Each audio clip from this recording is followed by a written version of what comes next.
kakain tayo ng ginataang gulay.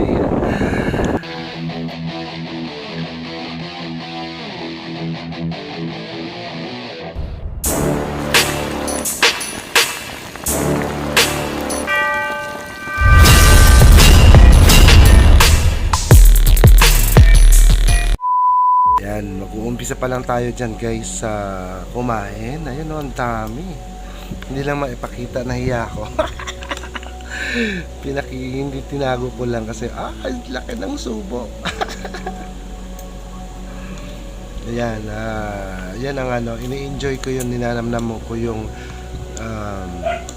ginataang gulay na may sinahugan ng dilis. Yan, nainitan ako dyan. Nainitan ng natin dila kasi naisubo ko yung part na may mainit pa na kanin.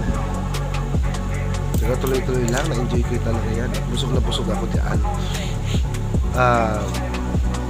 Nang matapos yung pagkain.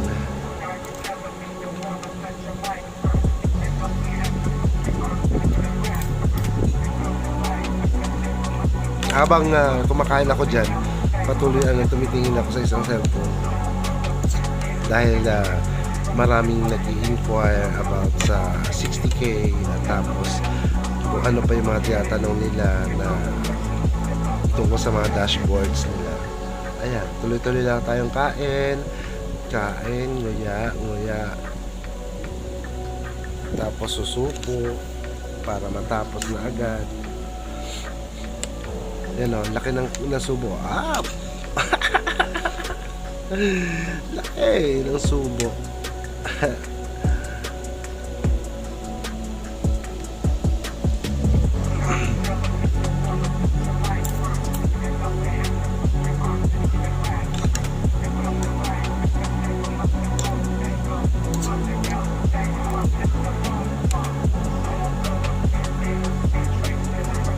Tuloy-tuloy lang tayo dyan sa pagkain.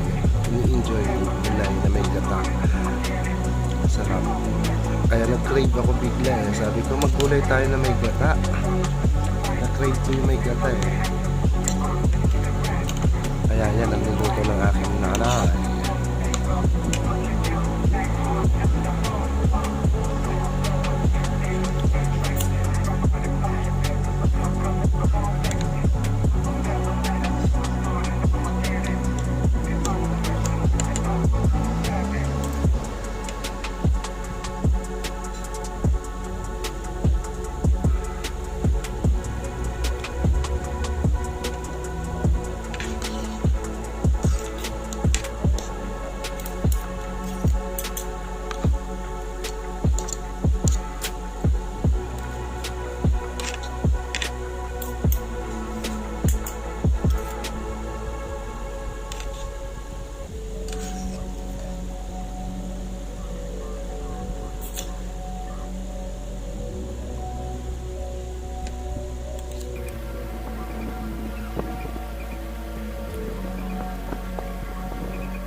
Tingnan mo ang labi ko, nangingintab dahil sa gata.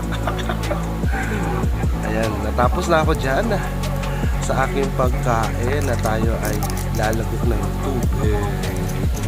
Iinom na agad. Yan na. Isang galon na tubig ang ating iniinom lagi at para iwas sa heat stroke. Ayan.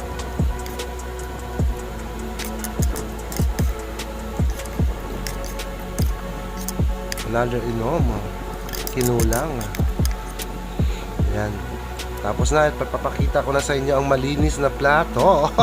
Ubos. Bye-bye. Focus na muna lang tayo, guys.